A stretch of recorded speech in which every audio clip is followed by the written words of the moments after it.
Good evening বন্ধুরা, সবাই কেমন আছো? আশা করি ভালো আছো, আর আমরাও ভালো আছি। তো এত গরম পড়েছে যে আর কি বলবো। গরম লেগেছে, গিয়ে আইসক্রিম খেয়েছিলাম। খাবার পর দেখি শুধু জল তেষ্টা পাচ্ছে। তারপর ভাবলাম আমার কি আইসক্রিম খাওয়াটা শুধু শুধু হলো, তার থেকে ভালো আমি লেবু জল বানিয়ে খেয়ে নিতাম। তো তারপর বাড়িতে এসে আমি লেবু জল বানিয়ে নিতাম। এক গ্লাস আমার খাওয়া হয়ে গেছে অলরেডি, আর একটু নিয়ে ভাবছি তাহলে এবার তোমাদের সাথে শেয়ার করি আমার এক্সপিরিয়েন্সটা।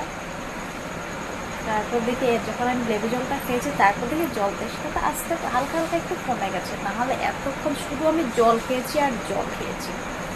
তো তাই বলছি, যদি তোমাদের বেশি গরম লাগে আইসক্রিম না খেয়ে অবশ্যই লেবু জলটা ট্রাই করতে পারো। আমার মনে হয় না, আবার তোমরা তো আইসক্রিম তো খাবে, আমি খেতে বারণ করছি না, কিন্তু বলছি আইসক্রিমটা আমরা পরে খাবো, আগে লেবু জলটা খেয়ে নেবো, কারণ লেবু জলটা আমাদের স্বাস্থ্যের জন্য খুব ভালো।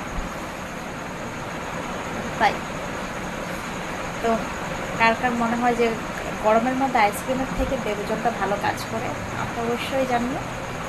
আমার মনে হয় যে গরমের মধ্যে লেবু জলটা খুব ভালো কাজ করে, তাই আমিও খাচ্ছি। ভালো লাগলে তোমরাও খাবে। Tata, by.